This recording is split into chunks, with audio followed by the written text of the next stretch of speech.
Welcome to Critical Conversations in Transportation Planning, where we're bringing you a series of interviews with pioneers and industry leaders who are offering their insights into some of the most challenging issues facing our field. This podcast is produced by the American Planning Association's Transportation Planning Division. TPD connects planners working across all transportation modes to share innovation, foster collaboration, and advocate for sustainable mobility solutions. I'm Dr. M. Hall, an urban planning consultant and member of the TPD Board of Directors. And I'm Divya Gandhi, a transportation planner and a member of the TPD Board of Directors. In this episode, we speak with Jill Locantore of Denver Streets Partnership. We've really enjoyed this conversation, so let's get right into it. Great, Jill. Thanks so much for joining us here at the National Planning Conference, also Denver, which is your town where you're working in right now. So tell us a little bit about what you do in your position, the work your organization is doing, and kind of where you got to where you are today. Sure. Yeah.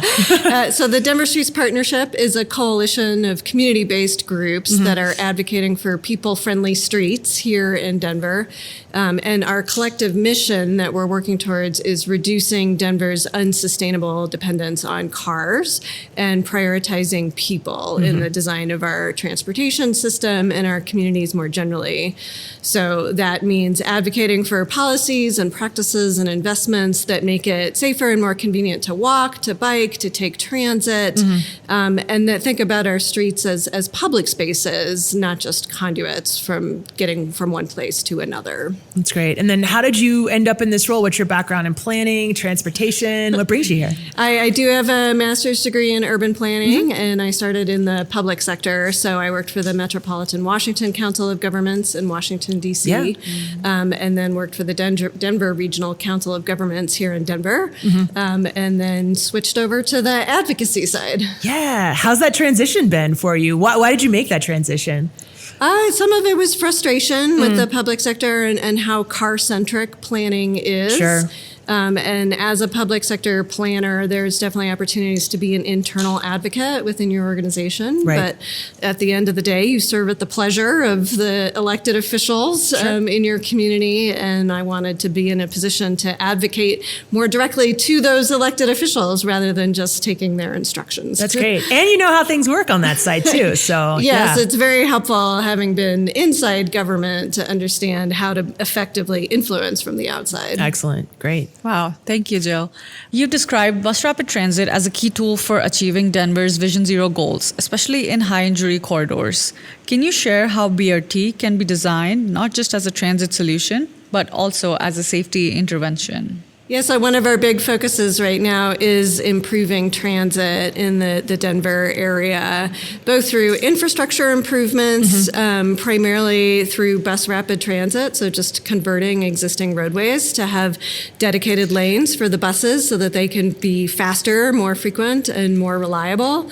And then also increasing funding for transit operations so that those buses in the dedicated lanes aren't coming once an hour, but they're coming every 5 to 10 minutes. They're coming all day long on weekdays and weekends so that we can get to the point where transit is truly useful to people and actually competitive to driving in terms of how easy it is to use transit to get to your daily destinations. Yeah, I mean, it's interesting. So we're here with Transportation Planning Division. We've had a couple walking tours. And, I'm from Indianapolis, for example. So I see Denver as sort of like a transit-rich environment compared to where I'm from, right? And yet, walking around, there's like this pedestrian wall ends here, and then there's a block of cars, and then the next one picks up, and then headways, and then all this different stuff. And so tell us how you even identify, how do you identify the need when there is, I would argue, like a decent amount of transit. And then how do you make the case for like, this is great and, right, we need more? How do you go about doing that in this environment? There's really a lot of untapped potential for transit ridership here in the Denver area. Got it. One of the challenges is our transit agency, the Regional Transportation District, or RTD. It's one of the largest in the country, geographically speaking. Right. It covers a very large area that includes not only central Denver, that's very urbanized and relatively dense, but also lower density suburban areas and even some rural areas. And so there is a tendency to spread the peanut butter to make sure that we're serving all parts of the region. Got it. Which means we've really underinvested in the core part of the region where there is tremendous potential ridership, but the system isn't really set up today to serve that high ridership potential. Yeah, because driving around town seems pretty easy, honestly. Kind of convenient. How do you, or what are you doing? What kind of stories are you telling? What sort of inducements are you making to address that desire for mode shift? You've got a little carrot and stick going on, right? So what are you doing to tell or convince people to get out of the cars and get on transit? Well, I mean, ultimately, we don't want to convince people out of the goodness of their heart Sure. or altruistic reasons to use transit. We want to make transit a truly practical and convenient and pleasant way for people to get around. And it's not that in Denver right now because we've underinvested for decades in our transit system. So the service is not that frequent. There's many routes where the bus only comes once an hour. It stops running after 5 p.m. It only runs on weekdays. And therefore, it's just not that useful for the trips that people need to make. And it's not that dignified either. We have thousands of bus stops that are literally just a stick in the mud. Yeah. And there's not a place to sit. Right. There's no shelter from the weather. There's not good lighting or a trash can. And so we're really treating people who depend on transit today like second-class citizens. And of course, people are not choosing to use that system when it's designed to treat you like a secondary interest in our overall system as opposed to prioritizing people who are taking transit. Yeah, I love that notion of dignity. I mean, it'd be easy to look around and say, I see tracks, I see buses. Great, it's all fine, right? But if your experience is really inferior, there's just not a lot of reason to hop on that bus unless you're truly dependent, and that's just a really terrible way to treat people who don't have any choice other than to use transit, is to treat them like they don't deserve the same respect or level of amenities as other people using our transportation system. So true. Yeah. You've also described bus rapid transit, BRT, as a key tool for achieving Denver's Vision Zero goals, especially, in the high injury corridors that have been identified. So, Jill, can you share how BRT can be designed not just as a transit solution, but also as a safety intervention? Yeah, a lot of our corridors that do have the highest ridership potential, because that's where so much of the density and the destinations are that people are trying to get to, those are streets that are designed like highways. And in many cases, they literally are state highways controlled by the State Department of Transportation. Yeah. And so they've, for many decades, been designed and managed to move as many vehicles as fast as possible, which is just inherently in conflict with creating a safe pedestrian Main Street environment.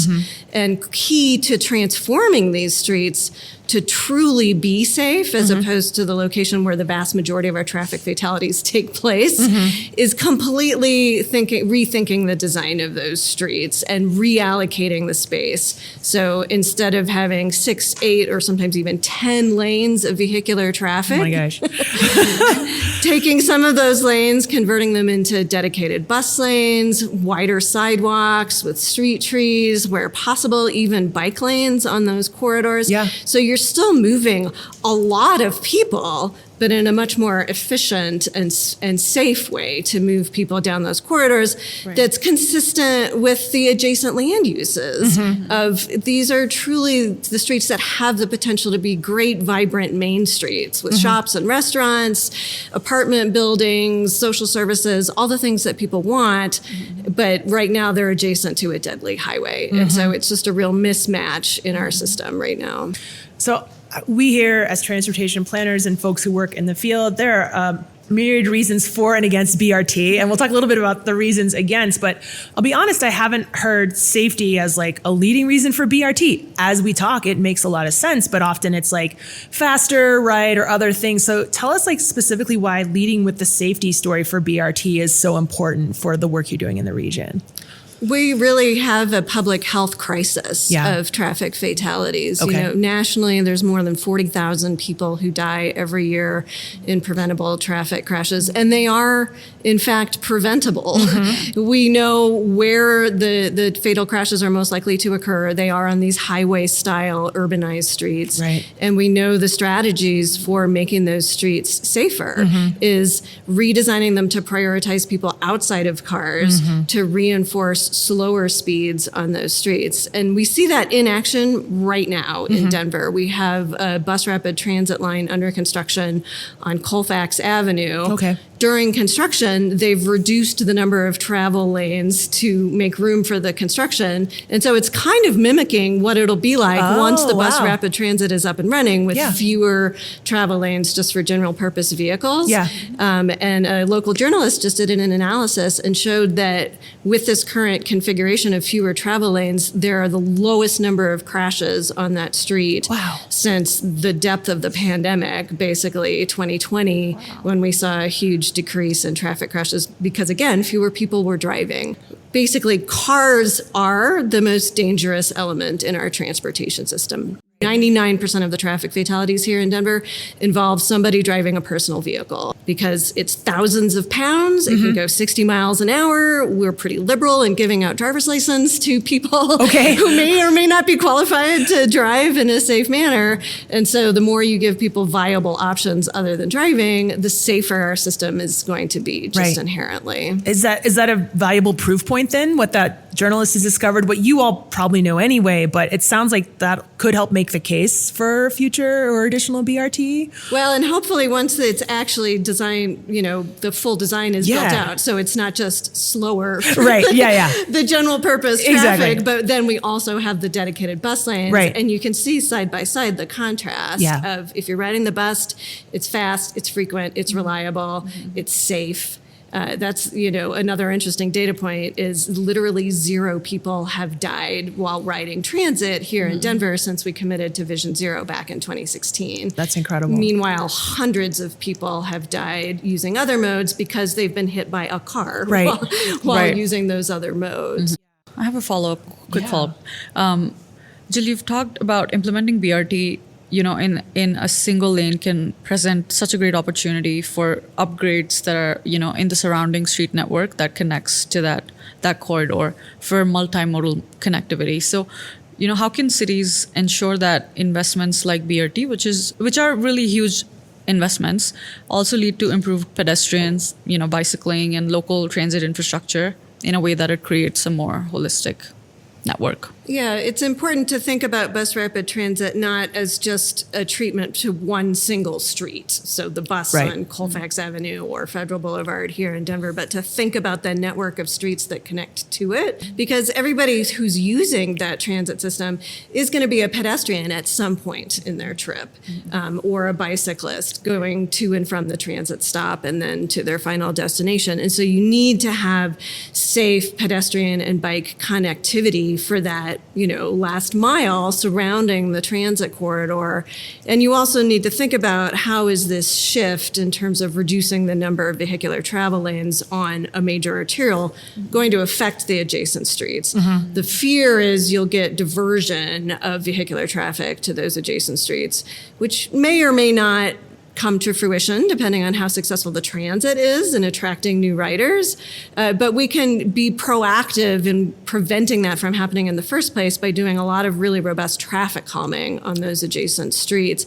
So it's just not an attractive option to divert off of the main street onto a parallel street because there's speed humps or diverters or other mini traffic circles that really reinforces the character of those streets. They're for local strip trips. They're not for long haul through trips. And through combining all these different strategies together, you're really prioritizing the bus as the most convenient way for people to travel long distances along the corridor, and then encouraging people to walk or bike for those shorter trips along the corridor. That's great. It sounds like communities are kind of starting to embrace this vision. What have been some of the biggest obstacles to overcome, like business community in particular? That's often a tough one with BRT, right? So there is the perception that a lot of customers get to the business by driving, which is not always, connected to reality. There's some good data that shows that business owners tend to overestimate how many of their customers drive. But because they believe that can lead to a fear that making it slightly more difficult to drive. And we're really talking about slightly more difficult. Right. It might take you 30 to 60 seconds longer to get your destination. You might have to park a little bit further away from your final destination. We're by no means making it impossible to drive, but the perception is by making it slightly more difficult to drive, somehow this is going to discourage customers. Often that doesn't turn out to be the case, but that's the perception ahead of time. And so it takes political leadership to be able to say, I hear you, and we share that concern, but we don't believe, based on the data and the experience in other cities, that is actually going to happen. So bear with us. Let's give this a try, implementing bus rapid transit and see what actually happens. And then the other concern is, during construction. This is a multi-year construction project building out bus rapid transit. And so how can we support businesses during that time frame? Denver's actually been really rather progressive in this regard in terms of establishing a dedicated fund that provides grant monies to businesses that can demonstrate that they've lost business during the construction period, which is a lot more than what other cities typically do. It's still probably not quite enough if we truly care about making sure that the businesses that are here today are able to survive the construction period and then benefit from the final improvement to the street. So we're always pushing for the city to do more. And has even suggested that they model something after the 1% for the arts program that's already here in Denver. If a project is above a certain dollar amount, 1% of the funding has to be set aside for adding art to the community in conjunction with the transportation project. We'd love to see them also have a 1% anti-displacement fund that can support businesses and also adjacent residents who might be struggling with increasing property taxes or other costs that result from infrastructure improvements in their neighborhood, and making sure those people can stay and benefit from the improvements. For sure. Jill, you also talked about design changes and, completely rethinking design and reallocating roadway space. Denver is working towards implementing the safe systems approach, including self-enforcing streets that naturally slow traffic without relying on any automated enforcement or police enforcement. So what are some key design strategies that are being used and, have been successfully implemented? And how do they end up contributing to both safety and transit efficiency? Well, we'll find out with the bus rapid transit. That's really the first time we're making a significant change to an arterial street. Probably the closest example to that we've done so far in Denver is on Broadway, which is a major north-south corridor. The city recently added a two-way bikeway on one side of Broadway, which required reducing a travel lane in order to add that two-way bikeway. And in that case, we have seen virtually no impact on travel speeds along the corridor. It was, these streets are so overbuilt and usually have more capacity than's truly needed, but also have seen a major safety improvement from just reducing the number of through travel lanes in terms of reduced crashes along that corridor. Most of what the city's Vision Zero efforts have focused on to date are what I would call the lower hanging fruit of traffic calming treatments on quieter neighborhood streets. So adding things like speed humps or mini traffic circles or diverters that are intended to really reduce the speed and volume of traffic, vehicular traffic on those streets.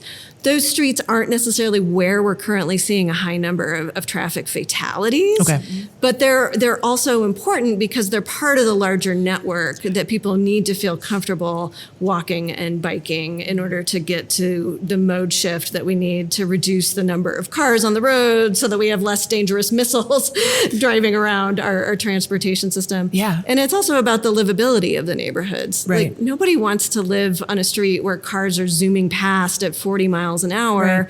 Everybody wants to live on a quieter street where they feel comfortable gardening in their front yard, walking their dog, allowing their kids to play without being in fear that a high-speed high-speed vehicle is going to either create a lot of noise or disruption or actually harm somebody on their street. So all of this traffic calming, it's not just about people walking and biking. It's about actually making the neighborhood a more comfortable place for people to live. Absolutely.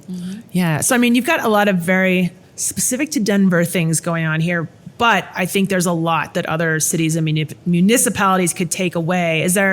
You're in the early stages of BRT and some of these other initiatives, but there's some things you've learned so far in your current role that you're like, please, other people, take this, go do it. It works. What would you share to folks looking to Denver as an example of XYZ, in transit? Well, I would definitely encourage other cities to start with fast and low-cost treatments. A lot of people like to complain about things like white flex posts and rubberized curbs because they're ugly, but when we're talking about traffic safety, I feel like aesthetics should be lower on our list of priorities. Right. And what those fast and low cost improvements allow you to do is test out street designs and make sure that they're truly achieving the intended outcomes. Right. And what are the most effective ways to reallocate street space, to reinforce slower speeds, to make people feel comfortable walking and biking. And so, for example, recently the city shifted from using pinch points as a strategy for trying to slow down traffic, so having bulb outs in the middle of the street, and instead favoring speed humps in the middle of the block as a more effective way of reducing vehicular speeds and volumes, because they tried out both. Wow. And they were able to assess the actual impact of those treatments and also public perception of those treatments. And they found that the speed humps were both effective at reducing speeds and were better liked by the people in the neighborhoods who got them. So by instead of, moving the curb and doing a very expensive infrastructure project to create these permanent pinch points, they just used flex points. And they're the flex posts. They tried it out. They're like, it worked okay, but we've got other treatments that work better. And so being willing to experiment, evaluate afterwards, iterate, and hone in on what are the best solutions, I think is a really effective way to start making your streets safer. It's so important. That's a really good example. As a cyclist, I appreciate that. I get nervous sometimes when everything narrows and I'm like, oh. So yeah, that's great. I mean, I will say walking around downtown, it's been a pretty low stress experience. I know we're here on a weekend and things like that, but it's been really pleasant to be around downtown, I think. So yes, it's working. And there's been a lot of reallocation of street space downtown. There are some major arterial streets that used to be 5 lanes wide downtown, which is absurd. Like no downtown should have a street that wide. But now they've started reallocating that space for bus lanes and bike lanes and reducing the number of vehicular travel lanes down to 3 to 2. And it has the intended effect. It slows down the vehicles. It makes it more comfortable for people to walk and bike, and it encourages people to actually reconsider what is the best way for me to get from point A to point B.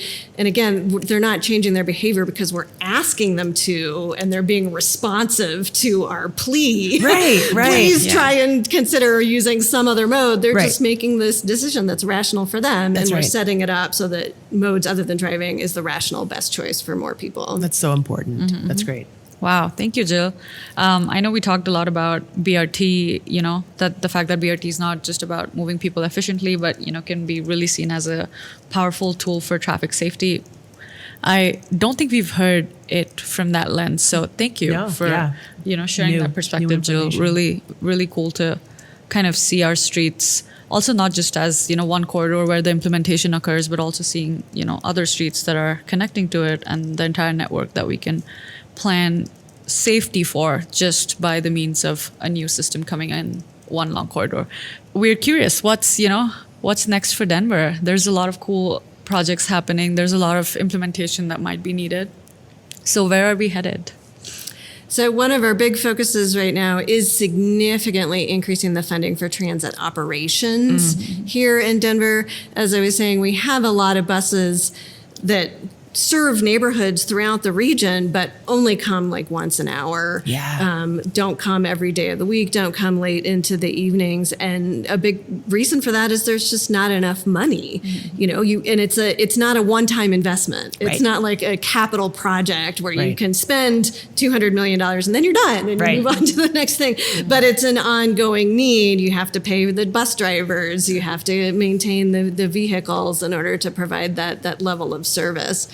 So my organization and several of our coalition partners just released what we called our transit vision of what would be possible if we were to significantly increase our investment specifically in transit operations, with the idea, can we get to the point where the majority of people who live in the Denver metro area are within walking distance of a bus that comes at least every 15 minutes. Wow. So frequently that you don't even have to look at a schedule. Exactly. Just like when you grab your car keys, you don't need a schedule of like, when is my car going to be available? Yep. You just know it's going Right. to be there in the driveway. How can you have that same level of confidence that you can walk out your door within a quarter mile, reach a bus stop, and know a bus is going to come within 15 minutes?